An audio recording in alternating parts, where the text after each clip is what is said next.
Ladies and gentlemen, this is a Gigabyte 2080 notebook. 2080 RTX laptop. Yep, you heard correctly. Nvidia RTX laptops are here. At CES 2019, Nvidia announced that starting January 29th, we'll have laptops with RTX graphics inside. So let's discuss.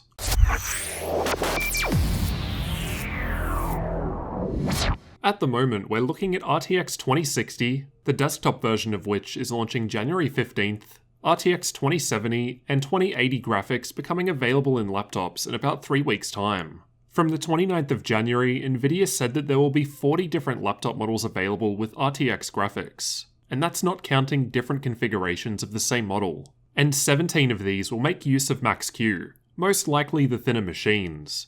It wasn't stated directly, but I can only assume that this means that there will also be non-Max-Q versions in the other 23 models, most likely available in thicker laptops with more power. Nvidia mentioned that there appears to be a trend towards thinner and lighter laptops featuring Max-Q graphics, with 2019 already having the most available per year, despite only just having started. During the presentation, Nvidia specifically listed 3 laptops which will be available with RTX graphics, and these included the MSI GS65, Gigabyte Aero, and Acer's new Predator Triton 500. I also found on Twitter that Asus mentioned they will have an RTX version of the Scar 2, Hero 2, and a new laptop called the ROG Mothership.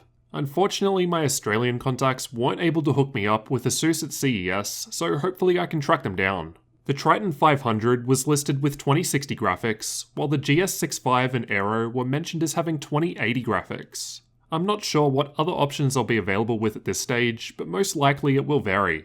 The 2080 graphics seem pretty crazy, given in the 10 series we had 1070 Max-Q at the highest end in these models. While none of Nvidia's slides actually specified these thin laptops would have Max-Q, I think it's pretty safe to assume given their sizes. They're most likely 3 of those 17 new Max-Q laptops. No actual raw specs were detailed either, so I can't speculate too much here. On the desktop side of things at least, the RTX 2080 performs similarly to a 1080 Ti. So if we're able to get non-Max-Q 2080 graphics in a laptop, then that should hopefully be a nice performance boost over what we've got available today at the top end in a laptop, that being the GTX 1080. Then of course there's ray tracing itself. The first hour or more of the presentation at CES was RTX demos. And while a cool technology, they did demonstrate real-time gameplay on the new RTX 2060, which is apparently coming in at $349 by the way.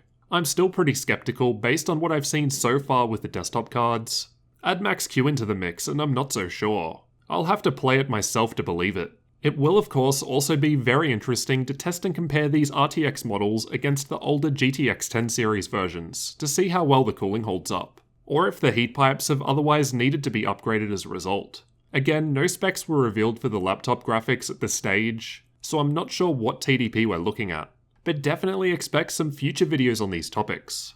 I'm going to be checking out as many new laptops and other hardware as I can while here at CES 2019, so get subscribed if you're not already so you don't miss anything. Specifically tomorrow, I've got appointments with both MSI and Gigabyte, so we'll be looking at the new Aero and hopefully the GS65 and more models. Let me know what you'd like to see from those videos, keeping in mind I'll probably be limited in what I can test for in their suite. The day after that, I've also got plans to meet with Dell too, so should see what they've got going on. And I found a Lenovo suite today while walking around, so I'll try to hassle them about getting some review units too. Everyone was just getting set up today, so I wasn't filming anything.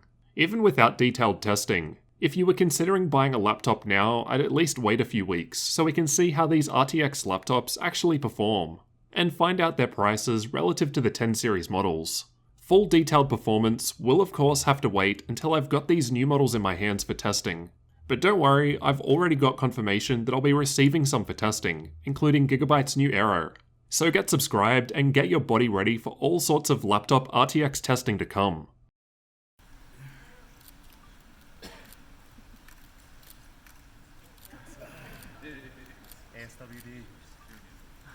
You try to do this upside down.